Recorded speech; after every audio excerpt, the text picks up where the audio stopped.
ભક્ત ગોરા કુંભાર. આ તો નવી મૂર્તિ છે. જૂની મૂર્તિનું વિસર્જન થયું એટલે જ નવી મૂર્તિનું સર્જન થયું. ગોરા, નવી મૂર્તિમાં જે ભગવાન છે એ જ છે જે જૂની મૂર્તિમાં હતા. આપણી અંદર રહેલા ભગવાન ક્યાંય નથી જતા. એ આપણી અંદર જ હોય છે, હંમેશા આપણી સાથે. અને આવું જ દરેક વ્યક્તિ અને વસ્તુમાં પણ હોય છે.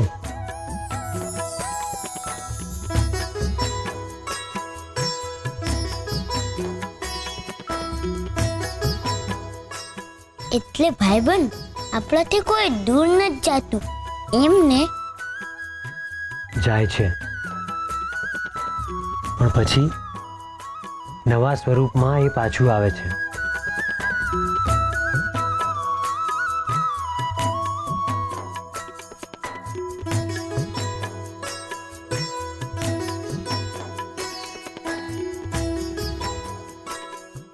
પણ વિસર્જન થવું જરૂરી છે. પછી એ મૂર્તિનું હોય કે માણસનું. માણસનું પણ વિસર્જન થાય? હા, જો ગોરા, આ જો. આ ફૂલ આવું કામ થઈ ગયું? કારણ કે એનો સમય પૂરો થઈ ગયો છે. જેનો સમય પૂરો થઈ જાય એ અહીંથી ચાલ્યો જાય છે. પછી એ પાછું ક્યારે આવે? જ્યારે એનો સમય આવે ને ત્યારે. જેમ કે ફૂલના બીજને તું જમીનમાં વાવીશ ને તો એમાંથી નવા ફૂલ ઉગશે. ગોરા, હંમેશ માટે અહીંયા કોઈ નથી રહેતું ને હંમેશ માટે કોઈ જતું પણ નથી. તો પછી હું કાલે માં અને બાપાને કહી દઈશ કે દાદાની મૂર્તિને વિસર્જિત કરી દે. એટલે અમારા ઘરે નવા દાદા આવશે.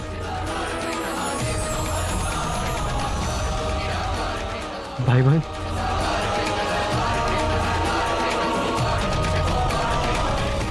કૃષ્ણ અને ગોરાનો આ પ્રેમ અખંડ રહો.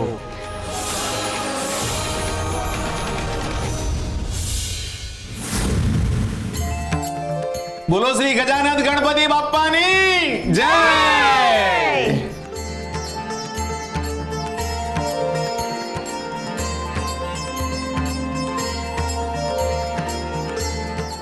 જય ગણપતિ બાપ્પા. જય ગણપતિ બાપ્પા. જય ગણપતિ બાપ્પા. જય ગણપતિ બાપ્પા. જય ગણપતિ બાપ્પા.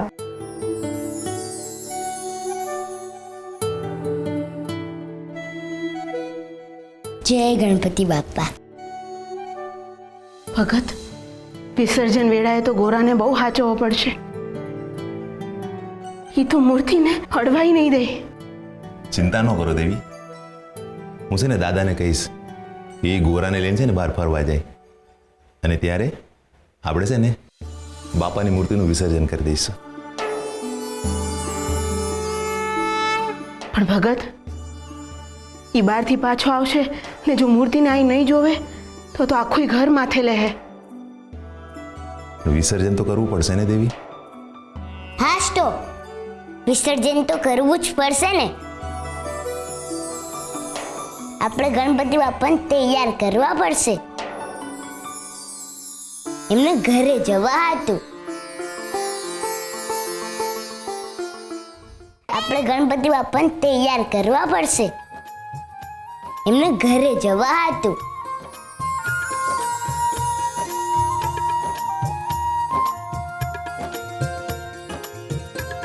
જય ગણપતિ બાપ્પા.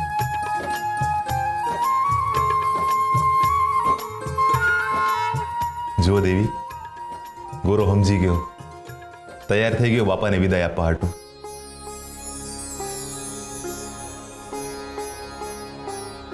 દેવી, રાજી થવાને બદલે દખી કાં થઈ ગયા? ગોરા આટલી જલ્દી માયાને છોડી દે એ વાત માયનામાં ન આવી એટલે જે મૂર્તિને કાલ સુધી પોતાની છાતીથી વેગળી નહોતો થવા દેતો, આજ એ મૂર્તિની વિદાય કરવાની વાત એ સામેથી કરી રહ્યો છે. નહીં સમજી ગયો એ તો સારી વાત કહેવાય ને. બહુ જલ્દી સમજી ગયો ને સમજણ તો લાગણીઓની દુશ્મન હોય છે. ક્યાંક એ આટલી જલ્દી મને તો નહીં ભૂલી જાય ને. દેવી, તમને ભૂલી જા હું કાંઈ સમજો નહીં. ના ના, એ તો હું એમ વિચારતી હતી કે કાલ ઉઠીને આપણો ગોરા મોટો થાય, એના લગ્ન થાય ને ઘરમાં નવી વહુ આવશે તો એ મને નહીં ભૂલી જાય ને એમ. દેવી, ભાવુક થઈ ગયા છો તમે. સારું સારું, હવે હાલો મુહૂર્ત જલ્દી વીતી જાય એ પહેલા વિસર્જનની તૈયારી શરૂ કરી દઈએ. દાદા હાલો, બાપાને છે ને ધામધૂમથી વિદાય આપી. હાલો હાલો. બોલો શ્રી ગજાનન ગણપતિની જય.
લ્યો આ ભાથું, માર્ગમાં કામ આવશે તમને.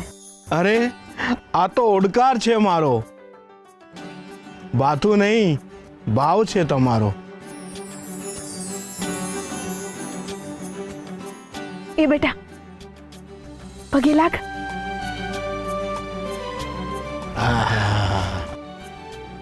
સદા સુખી રહો. માફ કરજો દાદા, પણ હજી છે ને મને તમારી ઓળખાણ ન પડ્યો. દાદાના મોઢે કોઈથી તમારું નામ ન થાય બીડું.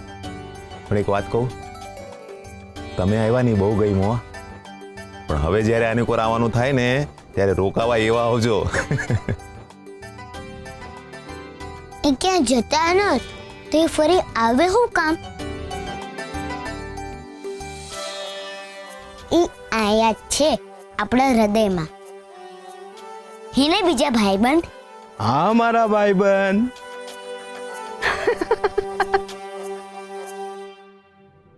ચાલો હું જાઉં છું.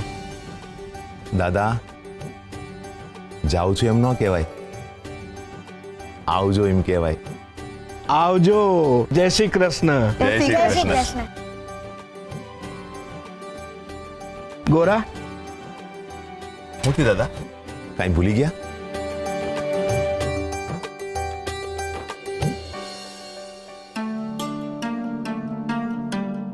આ લો પ્રસાદ છે.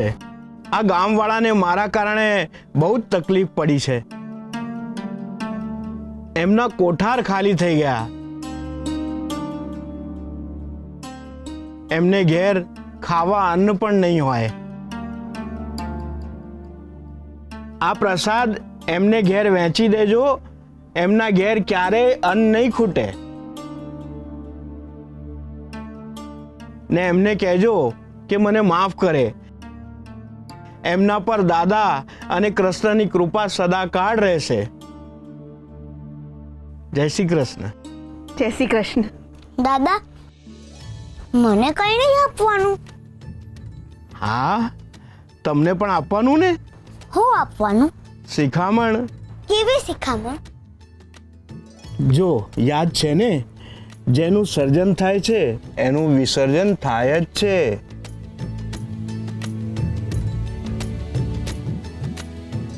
અને જેનું વિસર્જન થાય છે એનું ફરી સર્જન નિશ્ચિત જ છે. સમજ્યો?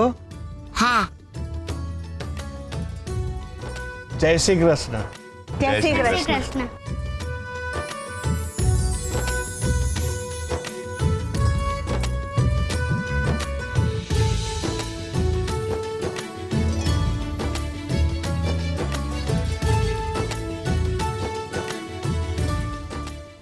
માં માં માં માં માં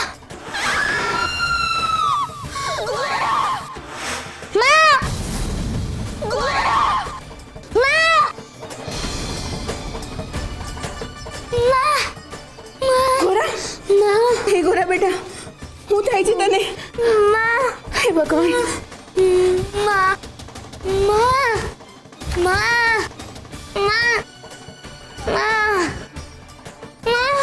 ગોરા, હે ગોરા, આંખી ખોલ બેટા. ગોરા, ખરાબ સપનું જોયું તે?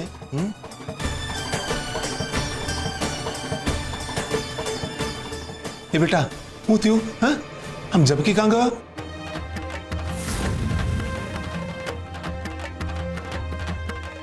શું થાય છે આને?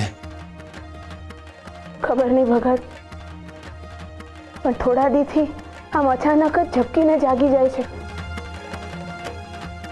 એ બેટા બોલ ને, શું થાય છે તને? એ ગોરા, મેં એક સપનું જોયું. કેવું સપનું જોયું તે?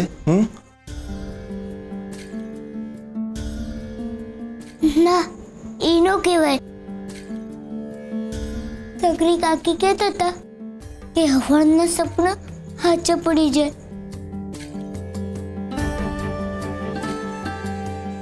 હું કહું ને હાચું પડી ગયું તો?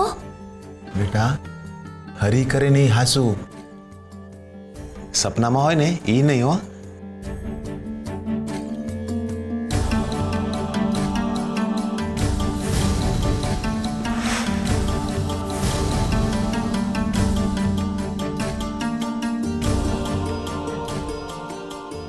મેં સપનામાં તારા હાથ જોયા ને તું બૂમો પાડતી હોય, બચાવ.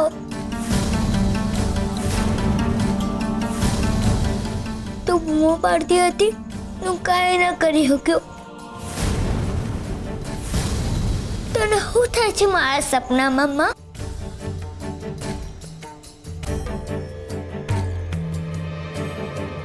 દેવી બી કાં ગયા? ગોરા છે ને સપનાની વાત કરે છે. એ બેટા સપનાનું છે ને હાસુ ન થાય. એ તો હવાર પડતામાં છે ને ભૂલી જવાનું હોય. હાલ હાલ હરીનું નામ લે, હંધુય હારું થઈ જાય. અરે હંદુ યારું કરજો. મારી માનું રક્ષા કરજો. ને જો મને આવું સપનું આવે ને તો સપનામાં આવીને મારી માનું બચાવી લેજો. હો?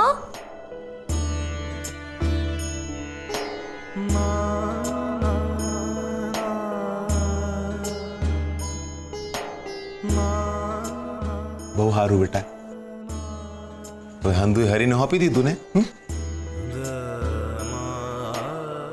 હાલ હાલ ગટી કરી જા. હરી હંધુ હારું કરી દે. હો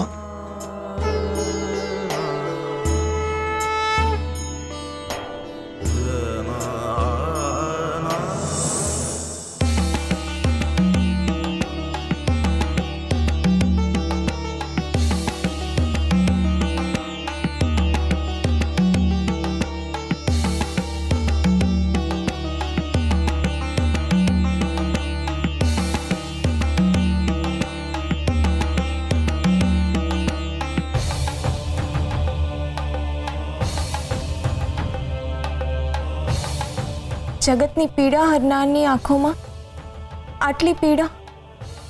શું વાત છે નાથ?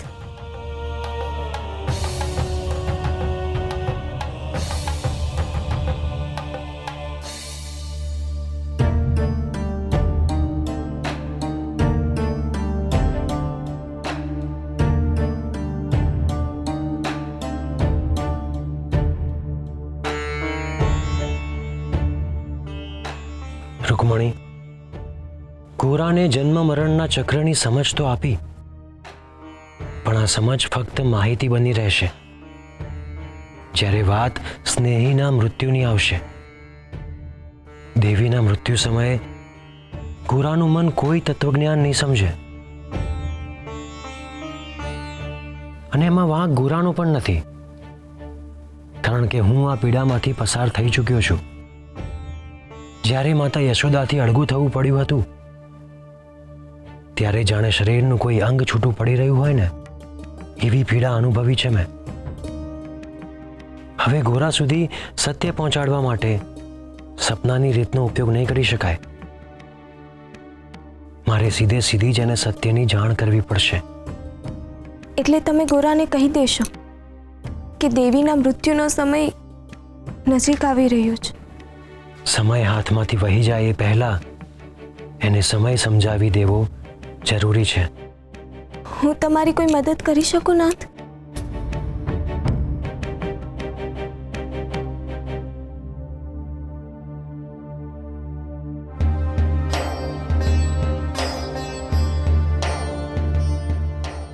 સગરી કાકી કહેતા હતા કે હવાના સપના હાચા પડી જાય.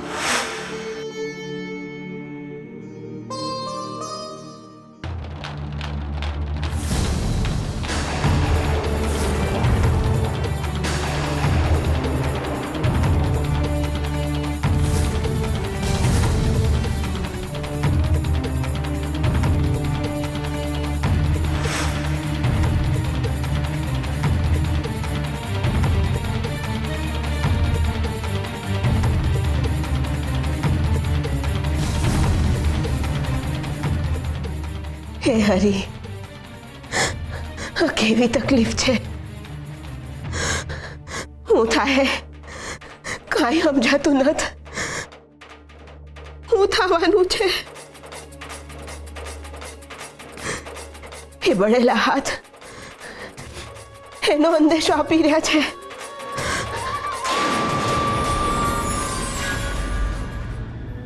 વિદાય.